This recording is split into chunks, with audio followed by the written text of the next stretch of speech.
నమస్తే అండి, నేను మీ శ్రవణ శంకర్ని. ఈరోజు మార్నింగ్ న్యూస్లోకి వెళ్ళే ముందు ఒక విషయం గురించి మనం మాట్లాడుకోవాలి. ఏదైతే ప్రజల కోసమే ఉన్నామో, మీ ప్రజల కోసమే పనిచేస్తున్నామని చెప్పుకునే వాళ్ళు కూడా ఉన్నారు.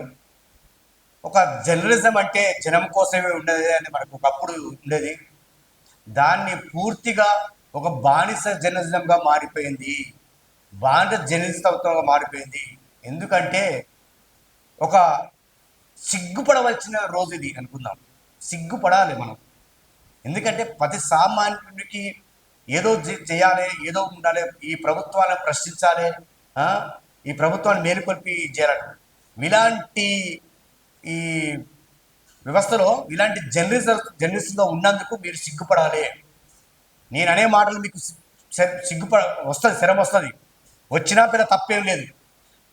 కనీసము ఒకరి కింద ఒక పేపర్లా, ఒక మీడియా పేపర్లా కానీ ఒక న్యూస్ పేపర్లా పనిచేస్తున్నప్పుడు మీ యొక్క సొంత తెలివిని కూడా ప్రదర్శించేంత లేనప్పుడు ఎందుకే ఆ పేపర్ అలా పనిచేయడం? ఎందుకు ఈ మాట అంటుంటే కూడా మీకు జర కోపం ఉండొచ్చు. నన్ను క్షమించాలి, మీరు కూడా పెద్ద సీనియర్ జర్నలిస్ట్. మీ తెలివిని నేను కించపడతానని మీ తెలివిని తక్కువ చేస్తున్నాడు. మీరు మోస్ట్ పెద్ద పెద్ద జర్నలిస్టులు ఎంతో నాలెడ్జ్, ఒక ప్రభుత్వాన్ని నిలబెట్టాలన్నా, ఒక ప్రభుత్వాన్ని కూల్చాలన్నా కూడా ఉన్నటువంటి తెలివి వల్ల మంచి మేధావులు మీరు. కానీ ఒక దగ్గర బానిస బతుకులు ఇంకెన్నాళ్ళు బతారని, ఈ బానిస సంఖ్య నుంచి విముక్తి లేదా మీకు? అందుకనే నేను చాలా రోజుగా చెప్పిన, ప్రజల కోసం ఉన్న పెద్ద ఛానల్స్ లేవు, సాటిలైట్ ఛానల్స్ లేవు, ప్రింట్ మీడియా కూడా లేదంటున్నాను. ఈరోజు న్యూస్ చెప్పాలంటే కూడా ఒక సిగ్గవుతుంది నాకు. కనీసం ఒక్క పేపర్ నిన్న ఒక చిన్న స్థాయి నుంచి ఒక దాని ప్రయాణం చేసి ఒక జర్నలిజంలో అడుగుపెట్టి తనకంటూ ఒక స్టాండర్డ్ని ఏర్పరచుకొని అసలు జనకి ఏమవసరం చేసి తిరగబడడం నేర్చుకున్న వ్యక్తి ఈరోజు అంచెలంచెలుగా ఎదుర్కొంటూ ఎన్నో అవమానాలు భరించుకుంటూ కూడా ఒక స్థాయికి వచ్చి మన రాష్ట్రాన్ని పరిపాలించే స్థాయికి వచ్చిన, ఒక సీఎం స్థాయికి వచ్చినటువంటి తీన్మార్ మల్లన్న గురించి అంత పెద్ద బహిరంగ సభ పెడితే కూడా ఒక్కడు కూడా ఒక పేపర్లో ఇంత రాష్ట్రానికి మీ మనసు ఒప్పలేదు. మీ మనసు ఒప్పినా కానీ మీ యాజమాన్యం రాయనీయలేదు. బాధ ఉండొచ్చు, ఒక ఒక తోటి జర్నలిస్ట్ న్యూస్ని కవర్ చేసి రాయలేకపోయినా ఎందుకురా నాకు ఈ బతుకు అనిపించవచ్చు. మీకు చాలా మంది జర్నలిస్టులు అనిపిస్తుంది, కానీ అది బయటికి చెప్పుకోలేరు. అది బయట నుంచి బయటకు వెళ్తే ఇంకో పని చేయలేరు. కాబట్టి పాపం తీర్మానం వలన కూడా అన్నా నువ్వు కూడా కొంచెం వీళ్ళకి డబ్బులు ఇచ్చేది. ఎందుకంటే డబ్బులు ఇస్తేనే న్యూస్ వస్తుంది కదా. ఎవడన్నా ఏ రాజకీయ నాయకుడైనా మీటింగ్ పెడితే లైవ్ని పెట్టి స్క్రోలింగ్ చేసుకుంటా దాన్ని అంచెలంచెలు చూపిస్తారు. పాపం నువ్వు వీళ్ళకు మరి ఎందుకంటే నువ్వు గ్రౌండ్ నుంచి వచ్చి నా జాతి బాగుపడాలి వెనుకబడదని చెప్పేసి జర్నలిజంలో ఉండి ఎన్నో వాళ్ళ బాధల్ని చూసి దగ్గర నుండి చూసినావు. కాబట్టి నువ్వు ఇది కాదు కరెక్ట్, రాజాధికారమే ఉండాలి. మనకు రాజాధికారం ఉంటేనే మనం నలుగురికి సేవ చేయగలుగుతాం. ఎన్నాళ్ళకి ఇట్లా ఉంటామని చెప్పేసి మీరు ఒక అడిగేశారు. అది చాలా గొప్పది అనుకుందాం. కానీ వీళ్ళకి నువ్వు డబ్బులు ఇవ్వడం వల్ల ఒక కవర్ చేస్తలేరు. ఇట్లా ఉంది మన వ్యవస్థ. ప్రజలారా గమనించండి, దేనికి పబ్బం కట్టాలా, ఎవరు కట్టాలని. అంటే మీకు అనిపించవచ్చు ఏంది తీన్మార్ మల్లన్న గురించి అని మాట్లాడుతున్నట్లు. తీన్మార్ మల్లన్నకు నేను ఇంతవరకు కలుసుకునలేదు, ఆయనతో మాట్లాడేది లేదు. కాకపోతే ఒక తోటి జర్నలిస్ట్ ఒక వ్యవస్థనే స్థాపించిండు. మాలాంటి వాళ్ళకు యూట్యూబ్లో సోషల్ మీడియా ఉండాలి, ఒక యూట్యూబ్లో ఇక్కడ ఇటువంటి కింద బానిస బతుక లేని వాళ్ళకు మాకు ఒక ప్లాట్ఫారం వేసింది. చిన్న చిన్న పేపర్లు అక్కడ దారాన్ని కట్టుకొని ఆ పేపర్ చదువుకుంటూ వచ్చి ఇప్పుడు ఈ స్థానం డిజిటల్ మీడియా ఇంత డెవలప్ చేయడానికి కూడా కారణం ఒక మాకు ముందు వరుస ఉన్న మా సీనియర్ జర్నలిస్ట్ అనుకుంటాం. మాకు ఏజ్తో సంబంధం లేదు. అటువంటి వ్యక్తి ఒక మంచి కార్యక్రమం చేద్దామంటే ఒప్పుకోలే ఈ పేపర్లు. ఒక్క పేపర్ అన్నా, ఒక్క ఈయన ఆంధ్రజ్యోతి, ఈయన ఎవరికి బినామీ, ఈయన దిశ ఎవరికి బినామీ,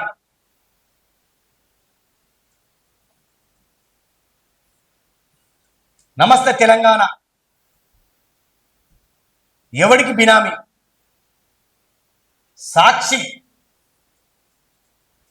ఎవరికి కోసం పనిచేస్తుంది. ఇంకా చాలా ఉన్నాయి పేపర్. చూడండి ప్రజలు, ఏ పేపర్ చూడండి, ఏం లేదు. కాబట్టి మన దురదృష్టం ఏంటంటే మనకు ఈ మార్నింగ్ న్యూస్లో ఉన్న న్యూస్ చదవాల్సి వస్తుంది కాబట్టి చెప్పాలి కాబట్టి మీకు చెప్తున్నా. కానీ వ్యవస్థ ఎట్లా ఎవరి కింద దాగి ఉంటుంది, ఎందుకు బాగుపడతలేదు అంటే కారణాలు కూడా ఇవి ఉంటాయి. మంచిని చూపించడానికి ఇలా యాజమాన్యం ఉండదు. ఈ పేపర్లు పెట్టడానికి ఒక్కడికి జర్నలిజం మీద అవమానం లేదు. ఎక్కడికి జర్నలిజం అంటే కూడా తెలియదు. డబ్బు కావురంతో కొట్టుకొని డబ్బులు ఎక్కువై ఒక మీడియా సంస్థ పెట్టుకొని ఒక జర్నలిజం చేసి ఒక అనుభవజ్ఞుడిని వాడుకుంటూ వాళ్ళ ఆలోచన విధానం కూడా తన ఆలోచనగా చేసుకొని బతుకుతున్న వ్యవస్థలు ఇవి. మా ప్రజల సొమ్ముతో బతుకుతురు కానీ మా మీద బతుకురు కదా. కలిసి ఒక్కొక్క ముక్క రాసి ఏమైందా ఒక జర్నలిస్ట్ ఏమన్నాడైనా మీటింగ్లో నన్ను తిట్టిండా, ఓనన్నా విమర్శించిండా, ఏదన్నా చేసిందా? మీకు అనిపించవచ్చు ఆయన గురించి ఎందుకు ఇంత మాట్లాడతాం అంటే మన షాడో మీడియా ఉద్దేశం కూడా అది. విమర్శించడం కాదు, అడగడం నేర్చుకోవాలి, ప్రశ్నించడం నేర్చుకోవాలి ప్రభుత్వాన్ని అన్నాడు. ఆయన స్టాండ్ చెప్పిండు. అదే మిగతా నాయకులు ఏం చేస్తారంటే ఇక వాడి మీద వాడేం పీకలేదు, వీడేం పీకలేదు, నీ అంత చూస్తుందా, నా అంత చూస్తుందా, ఇష్టం వచ్చిన బూతులు, తెలంగాణ బూతులు తిట్టుకుంటే మనకు చూసి సంబరపడతాం. ఆయన ఒక స్టాండ్ చెప్పిండు. నేను మనం ఎందుకు రావాలి, మనకి ఏమైపోతుందని చేసి అందరికన్నా వెరైటీగా ఏఐని కూడా వాడుకుంది. చచ్చిపోయిన వాళ్ళు తీసుకొచ్చి మాట్లాడిపించిండు. ఆయన ఏం చేస్తారని కూడా చెప్పిండు. ఎప్పుడు ముఖ్యమంత్రి అయితే కూడా చెప్పిండు. ఇప్పటికైనా ఆలోచించుడి, ఎస్సీ ఎస్టీ బీసీ సోదరులారా ఆలోచించండి.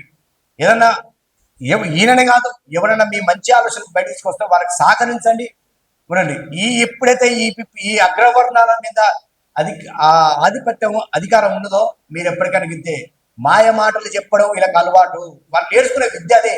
వాళ్ళు బయటకు పోయి కూలి పని చేయలేరు, ఒక ఉద్యోగం చేయలేరు. డబ్బు ఉంది, ఏం చేయాలి? ఇట్లా ఎంప్లాయీలు పెట్టుకొని ఆడుకోవాలి, బిజినెస్ చేసుకోవాలి. ఇవన్నీ పార్టీలకు తొత్తుగా పనిచేసేది కనండి. ఇంకోటి ఏంది, వీళ్ళకు ప్యాకేజ్ ఇవ్వాలి. డబ్బులు ఇస్తే రాస్తా, డబ్బులు ఇస్తే చూపిస్తా టీవీలలో. సిగ్గుండాలి యాజమాన్యానికి. ఈ పేపర్లు పెట్టుకోవడం ఎందుకు? ఎవరు ఫోన్ కోసం పెట్టుకురా పేపర్లు? ఎంతో నాలెడ్జ్ ఉన్న జర్నలిస్టుని వాడుకుంటారు. వాళ్ళు మన మనసు చంపుకొని బతుకుంటారు. ఎందుకంటే వాళ్ళ ఫ్యామిలీ ఇంకా ఉన్నాయి కాబట్టి, వాళ్ళ పిల్లలు ఉందని చదివించాలి కాబట్టి ఇట్లా వాడుకుంటారు. సిగ్గులేని సంపాదన మీకు, సిగ్గులేని బతుకులు ఎందుకే బతికేది? ఒక పేదవాడిని రక్తం మీద బతికే బతుకులు మీకు ఎందుకు? ఒక్కడు కూడా జర్నలిజం మీద ఒక్కడికైనా అవగాహన ఉందా? ఇంతో అంతో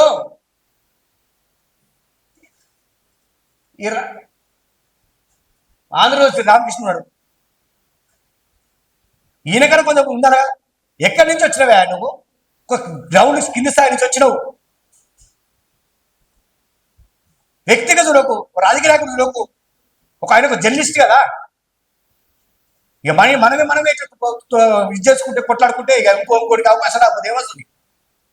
ఏం అరిగిపోతావా? మనం ఏమన్నా నీ ఆస్తులు పోతాయా? ఒక ముక్క రాస్తాను ఏమన్నా ఒక జర్నలిస్ట్ గురించి. ఇప్పుడు అనిపిస్తుంది, మీకు అనిపిస్తుంది మళ్ళా ఇన్ని మాడుతున్నాడు మన తొత్తుగా మాడుతాం కదా. తొత్తు కాదు. రేపు ఆయన సినిమా మళ్ళీ రేపు సినిమా సీఎం అయినా కానీ రేపు అవసరం కానీ ఆయన తప్పు చేస్తాం, ఆయన ఉంటే నిలదీస్తాం. ప్రజలను ఎవరు మోసం చేసినా మనం నిలదీస్తాం. కాకపోతే ఏంటంటే ఒక స్టాండ్ ఎందుకున్నాడు కాబట్టి ఆయన గురించి మాట్లాడవచ్చింది. మనం కూడా ఏం కోరుకుంటాం? విమర్శించొద్దు, అడగాలి. నువ్వేందో ఏం చేయనప్పుడు చెప్పాలి అనుకుంటాం, మనం ప్రశ్నించడం నేర్చుకోవాలనుకుంటాం. కాబట్టి ఆయన ఆ స్టాండ్ మీద మాట్లాడి మీటింగ్ చేసింది కాబట్టి మేము దాని గురించి కొంచెం చూపిస్తే ఏమైనా అనిపించింది. 100 మంది దాస్తుండే ఆయన పేరు చెప్పుకొని భక్తులు యూట్యూబ్ ఛానల్లో పొద్దున్నే ఆయన గురించి మాట్లాడతారు. ఆయన ఇంతవరకు ఎవరు ఏం వాడుకున్నా ఏమన్నా ఎవరి గురించి ఏమైనా జర్నలిస్ట్ గురించి ఏమైనా విమర్శించేది ఎక్కడైనా? యూట్యూబర్ ఆయన గురించి ఎన్ని మాట్లాడి చేసిందా? ఆయన ఆదర్శవంతమైన వ్యక్తి. ఎందుకు ఆదర్శవంతమైన వ్యక్తి అంటే తను లీడర్ చేసింది కేసీఆర్. ఎన్నోసార్లు చెప్పిండు, నన్ను చేసింది కేసీఆర్ లీడరు, నన్ను ఎమ్మెల్సీ చేసింది కేసీఆర్, ఈ రాజకీయ పార్టీ పెట్టిందో కేసీఆర్ అన్నాడు. ఒకరిని ఆదర్శం తీసుకొని స్టాండ్ అడిగింది. మరి కేసీఆర్ గురించి ఎన్నో మాట్లాడాడు. వాళ్ళ కుటుంబం గురించి అయితే ఆ తీర్మానం మాట్లాడిన దగ్గర నేర్చుకుని నేను మాట్లాడుకోవాలి. అటువంటి మాట మాట్లాడేది కేసీఆర్ పట్టించుకోలేదు. ఆయన ఏదో చెప్పుకుంటూ పోతుండు. తప్పు ఒప్పులు ప్రజలను నిర్ణయిస్తారు ఊకుండు. ఆయన తలుచుకుంటే తీర్మానం మాట్లాడాలి ఎంత? నేను అటువంటి ఎదవ బుద్ధి ప్రవేశించలేదు. ఒకరి మీద దాడి చేసినప్పుడు, ఒకరి మీద ఇది చేసినప్పుడు ఆలోచించాలి మనం చేసేది ఎంతవరకు కరెక్ట్ ఏం లేదు. ఇటువంటి ఏమైనా ఉండి స్టేజ్ మీద మారితే కదం వానికి ఏం రాదు.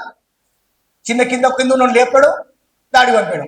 ప్రజలు మీరు గమనించండి, ఏది వాస్తవాలు అవాస్తవాలు అనేది మనం దేనికోసం బతుకున్నాం, ఎందుకు బతుకున్నాం, మన ఫ్యామిలీలకు మనం ఏలాంటి భవిష్యత్తును అందిస్తున్నాం అనేది ఒక స్టాండ్ లేకపోతే మనం ఎప్పటికైనా ఈ బానిస బతుకు తప్పవు.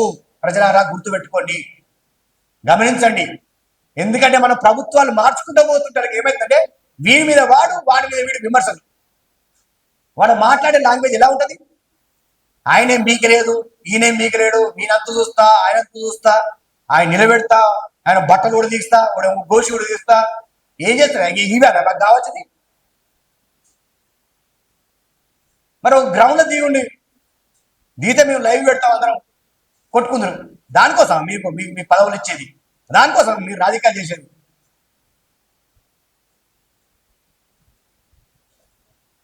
ఎన్నాళ్ళకి ఇంకా మోసం చేసుకుంటూ పోతారు. మీ బతుకులు మీ ఇది. ఎవడు ఏ పేపర్ ఏం ఇచ్చాలా, ప్రజల కోసం ఉన్న పేపర్లు ఏది లేవు. మీరు ఏమని అనుకోరు కానీ ప్రజల కోసం ఉన్న పేపర్లు లేవు. ఎప్పుడైతే కమ్యూనిస్టులు సతగిల పడరో, సప్పగా అయిపోయారో ఇవన్నీ మొదలవుతున్నాయి. పాపం ఇంతో అంతో కొంచెం ప్రశ్నిస్తారు వాళ్ళు ఉంటే పాపం రోడ్డు మీద. ఇక వాళ్ళు తెల్ల సొక్కలు వేసుకొని, కదర్ సొక్కలు వేసుకొని రాజకీయ భజనలు కొడుతున్నారు కాబట్టి ఇది అయిపోయింది. కానీ అందరి కమ్యూనిస్టులు అంటేను ఇక మన దగ్గర వచ్చిన పరిసర ఇది ఏమన్నా మాడితే కింద లేపుతాడు. కొంతమంది కమ్యూనిస్టు ముసుగులో బతుకుతున్న కొంతమంది అగ్రవర్ణ నాయకులారా గుర్తుపెట్టుకోండి, ఖబర్దార్. మీకు ఒక వేరే దగ్గర ప్లాట్ఫారం లేదు కాబట్టి మా పేద ప్రజల్ని రక్తాన్ని తాగడానికి వాళ్ళని అడ్డు పెట్టుకొని మీరు పెద్ద పెద్ద కార్లల్లో, పెద్ద పెద్ద బెంజ్ కార్లలో, పెద్ద పెద్ద దానికి రాజకీయ సంకలనలో చేరి ఇప్పుడు ఇది నడిపిస్తున్నారు. సంపాదనకు అలవాటు అయ్యారు మీరు. అన్ని రాజకీయ పార్టీలలో ఇట్లా లేరు, అన్ని మీడియా సంస్థలలో అలా లేరు. ఎక్కడో ఒక నీతి ఉంది కాబట్టి ఈ వ్యవస్థ నడుస్తుంది అనుకుందాం. చెడు 10% ఉంటుంది, మంచి 90% ఉంటుంది. ఆ చెడే ఈ దేశాన్ని సంచరిస్తుంది కాబట్టి, తిరుగుతుంది కాబట్టి మనకి ఎప్పుడు పొద్దున్నే చెడు అవ్వబడుతుంది కాబట్టి అంత ప్రపంచం అంతా, ఇదంతా దేశం అంతా ఇట్లా ఉంది, రాష్ట్రం అంతా ఇట్లా ఉంది అనుకుంటున్నాం. కానీ తప్పది. మంచి ఇంకా బతికే ఉంది. ఆ మంచి బయటికి రావడానికే ఆలోచిస్తుంది. వస్తే ఇటువంటి ఉంటారు. సరే, మన ఆలోచన విధానం కూడా నిన్న న్యూస్ చెప్పిన దాంట్లో మనం అడిగినాం, ఏసీబీ రైడ్ చేసిన డబ్బులు ఎక్కడ పెడుతుంది, ఏమైపోతుందని అడిగాం. దానికి ప్రభుత్వం స్పందించినందుకు చాలా సంతోషం. మన న్యూస్ ప్రదర్శించడం వల్ల ఒక ప్రభుత్వం నుంచి ఒక మంచి మాట రావడం, మనం ఏదైతే కోరుకుంటున్నామో అది రావడం చాలా సంతోషంగా ఫీల్ అవ్వాలి. మన ఛానల్ నుంచి, మన షాడో మీడియా నుంచి చాలా సంతోషపడవలసిన విషయం. పడాలి, తప్పదు. ఎందుకంటే మన ప్రభుత్వం కదా, మనం ఏర్పరచుకున్న ప్రభుత్వం. మంచి చేస్తే మంచి అనాలి, చెడు చేస్తే తప్పని అడగాలి, అడిగే దమ్ము ఉండాలి మన. నువ్వేమి మోసం చేస్తలేవు కదా, ఏం మోసపూర్వకమైన మాట మాట్లాడలేవు కదా, మీరు చెప్పిన మాటలు నువ్వు మాడుతున్నావు.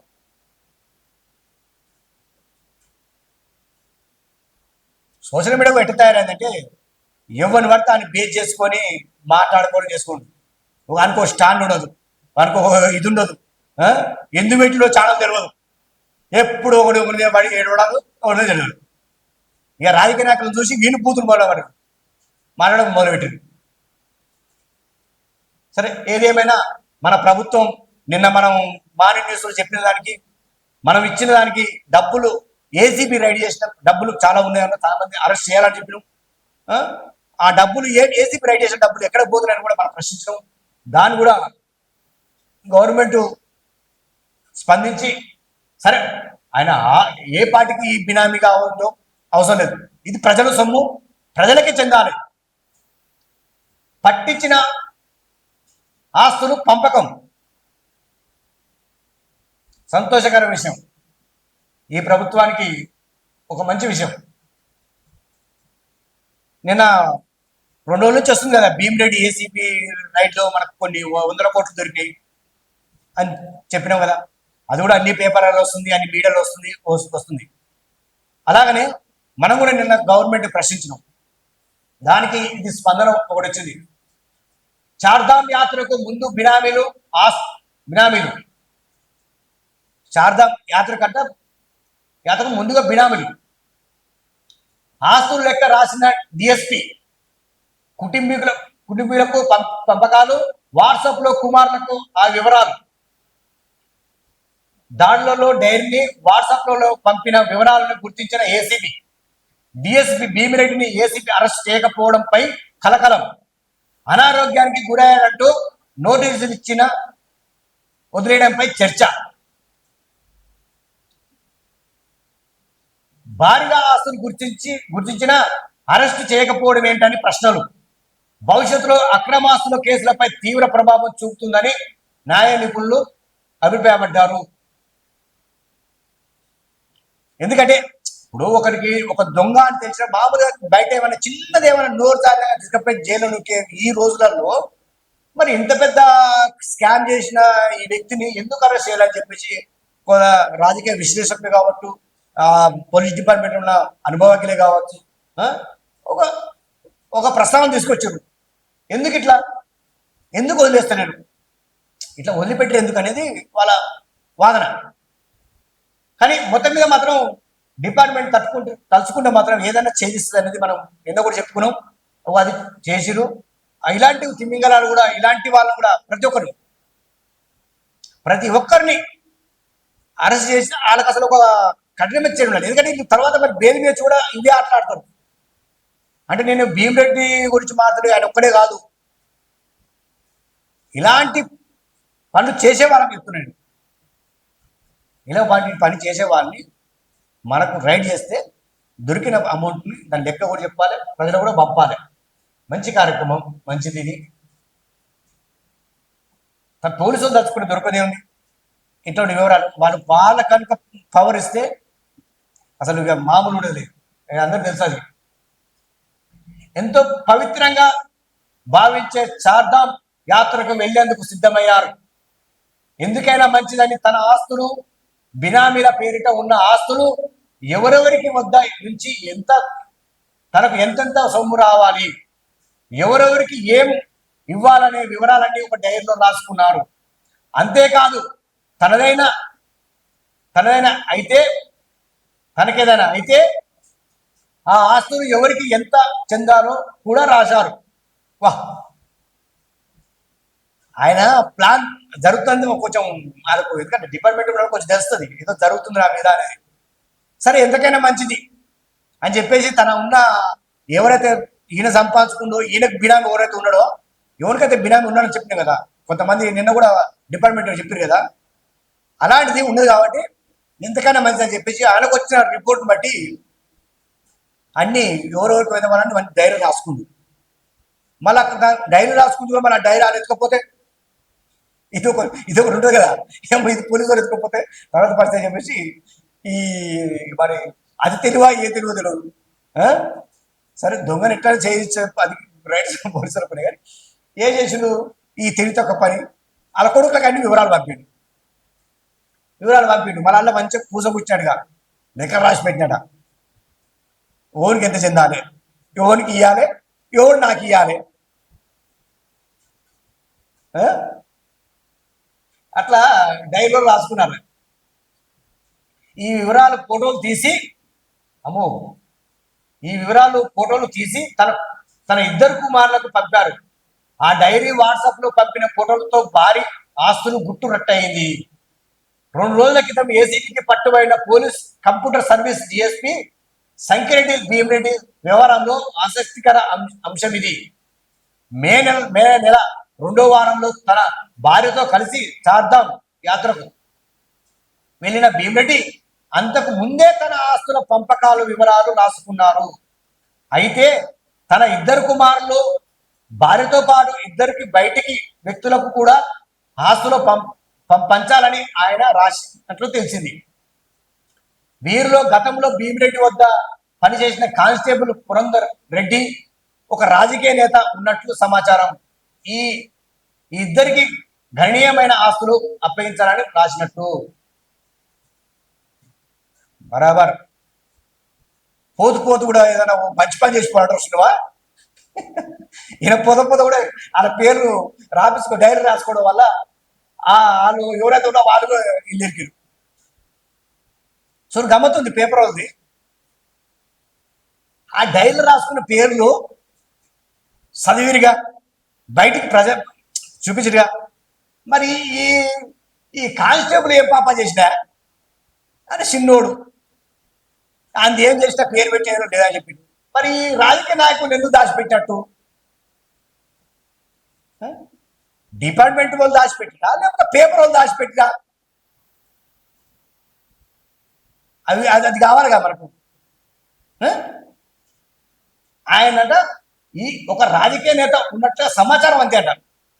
సమాచారం లేదు, దొంగ వీళ్ళకి ఎందుకు ఎంత అన్ని తెలుసు. సమాచారం అంట, సమాచారం. చూద్దాం కొంచెం ఇంకా వివరాలకి.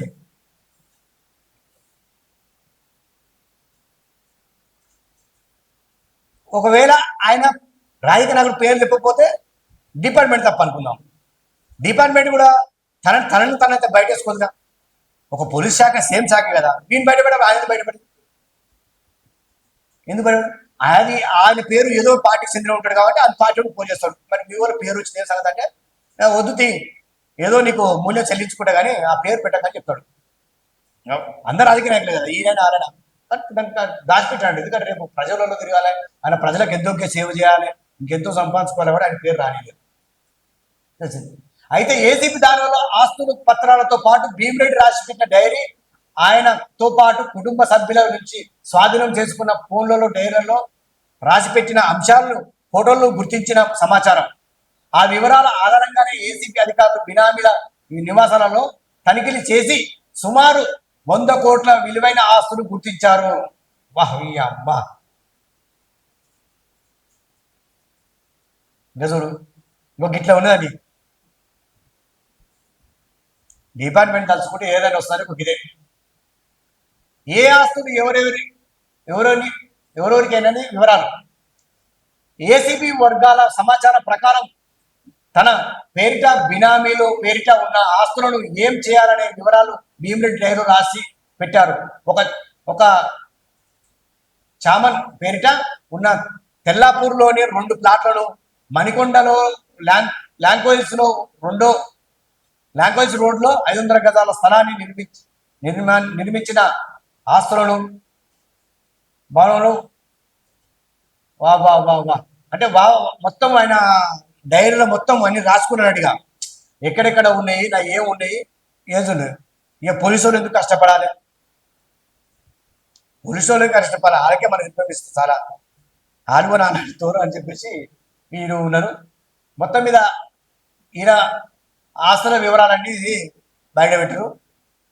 ఈ గవర్నమెంట్ కూడా మనం మెచ్చుకోవచ్చు ఇలాంటి పనులు. రేవంత్ రెడ్డి ఇంకా మీరు కూడా ఇలాగనే ఉంటే ఇంకా ఇంకా తీయండి, అందరం తీయండి. ఎందుకంటే రాజకీయ నాయకుల పేర్లు బయటపెట్టుకోండి, అందరు రాజకీయ నాయకుల మీద ఏసీబీ రైడ్ చెప్పండి. ప్రతిపక్షం కావచ్చు, మిత్రపక్షం కావచ్చు, ఏ పక్షమైనా కావచ్చు చేయండి. తెలంగాణ తెలంగాణ ఈ దేశంలోనే ఆస్తులలో కలకలలాడుతుంది. ఖజానా లేదు, ఖజానా లేదు అంటున్నావు కదా, ఖజానా ఇక్కడ ఉంది. ప్రజల సొమ్ము వీళ్ళ దగ్గర ఉన్నది. మీరు నిజంగానే తెలంగాణ బాగుపడాలి, ఖజానా ఉండాలి, తెలంగాణ దేశంలోనే నెంబర్ 1 ఉండాలి, ఇంకా నేను కొన్నేళ్ళు సీఎంగా ఉండాలంటే ఈ పని చేయండి. ఈ పని చేస్తే డబ్బులు ఎక్కడ పోవు. మీరు ఏదైతే ఏ ప్రజల కోసం ఏవైతే ప్రజాపాలన అందించాలనుకుంటారో ఆ ప్రజాపాలన వస్తుంది.